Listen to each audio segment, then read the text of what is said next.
Hello everybody, and welcome to Kobe's Classroom, a visual guide for the Fight Futures Rewritten Ultimate, Phase 1. This guide uses early strats that we've been using on the Materia Data Center, so things can, and probably will, change a bit. You can use this guide to understand the mechanics and a way to handle them. You can keep up to date with all of this at materialrating.com/FRU. Without further ado, let's get started. The main tank pulls the boss and the fight begins. We get into these clock spots, which are slightly different from standard, just the off-tank and H2 are swapped. Cyclonic Break will have the boss show an element, either fire or lightning, which will augment his next attack. When the cast ends, everyone gets hit with a protean. Afterwards, the DPS are going to rotate clockwise and the supports counterclockwise. The proteans will echo in the same spots, and we get hit with either a pair stack if he had fire, or a spread if he had lightning. Each pair will have a melee and ranged player, so if we have spread, the range can just move out. Following this, the proteans will alternate 2 more times in the segments they didn't hit previously. The main tank will be targeted with Powder Mark Trail, which is a tank buster that needs to be tank swapped. At the moment, I don't have a mit sheet for you, but when I do, I'll put a link in the description, or you'll be able to find it on the website. The Tank Buster gives the target a Powder Mark Trail debuff that will explode in an AoE around the target and the closest player, as well as a physical vulnerability up.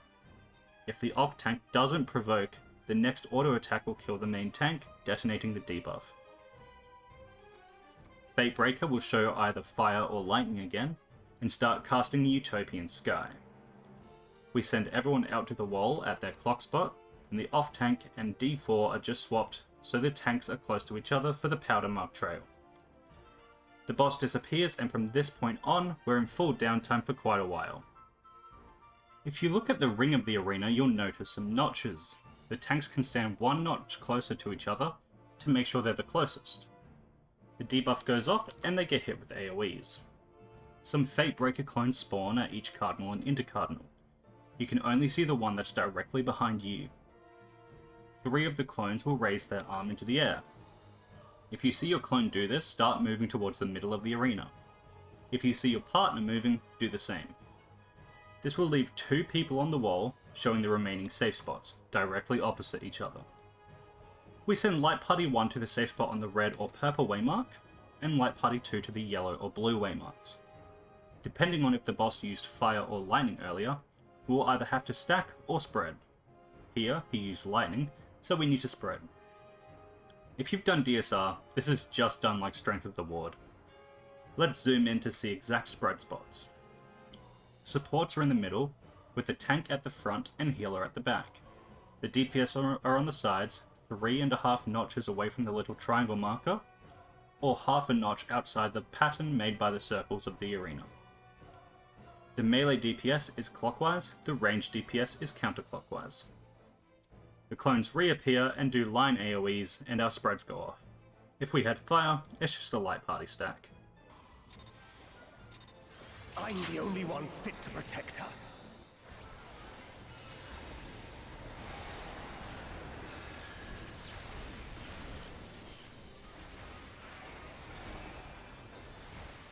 You're no match for me.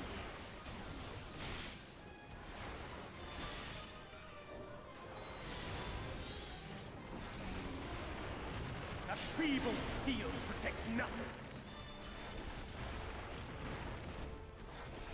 Come, show me your strength.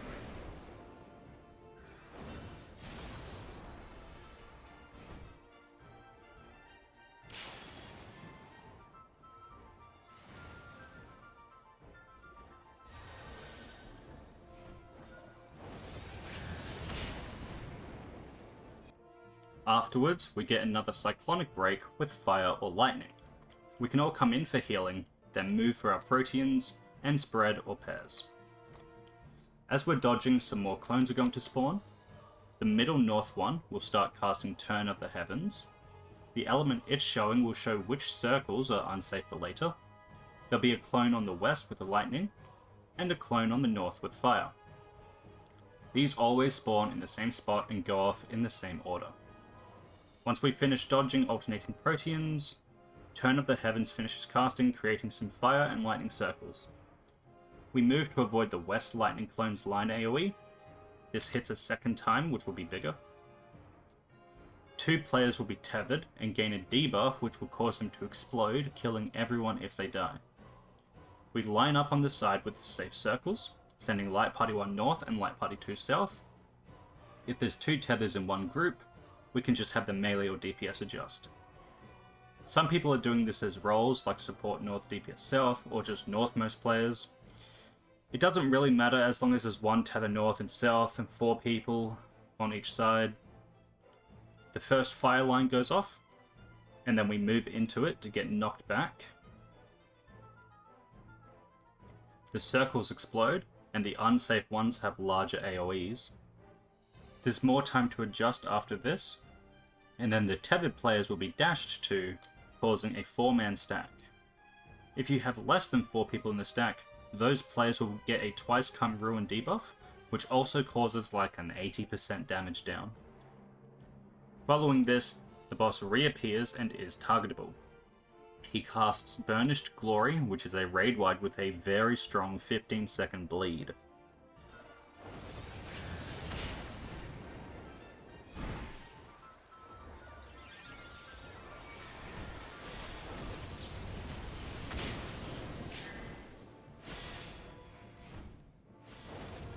Light claim you!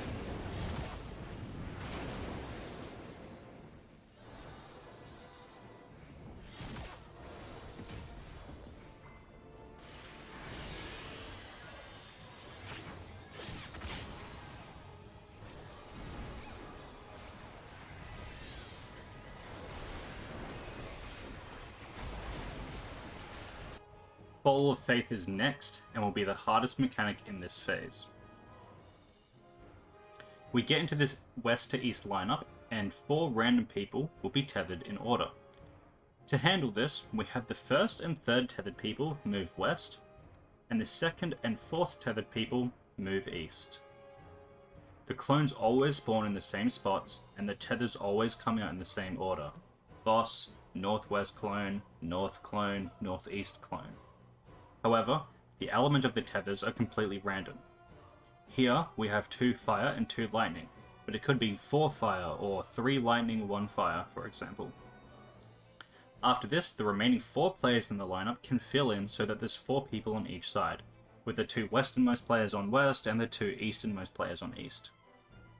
The tethers go off in order, and we handle each depending on what element they have. The fire tether is a stack baited on the closest player. Again, if you don't have 4 people getting hit by this, you'll get the twice come ruin and damage down debuff. After the first tether on each side goes off, the waiting tether player can swap with them.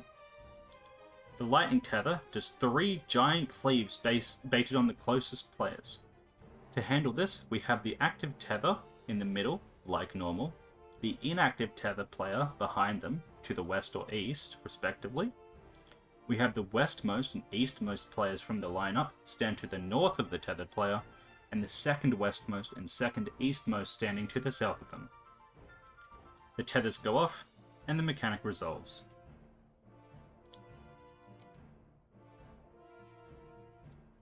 This all ends with a Burnished Glory. I'll give you another example of this. The tethers come out in order and move to their respective sides. 1 and 3 west, 2 and 4 east. The remaining players fill in. This tether order would be fire, lightning, fire, and lightning, ending with a Burnished Glory.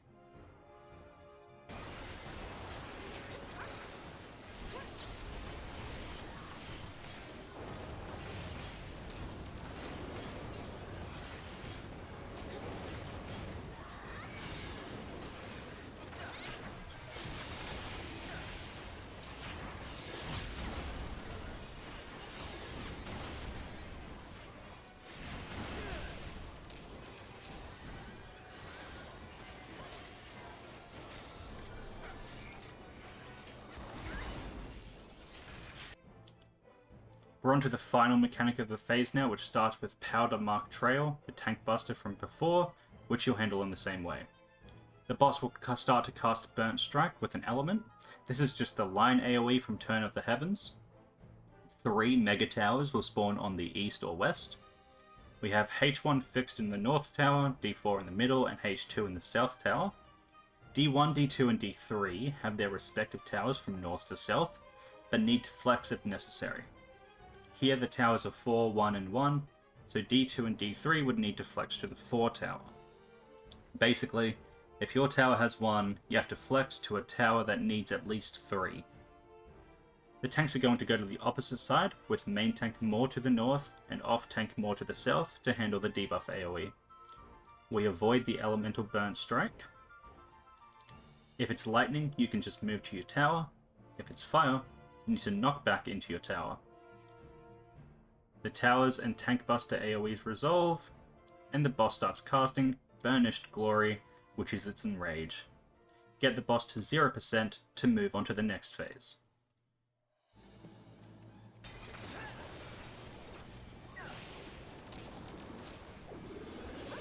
A feeble shield protects nothing.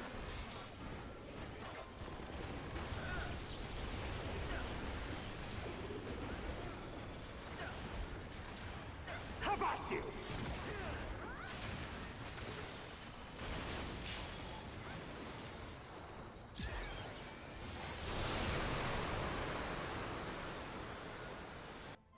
I hope this video helped you out.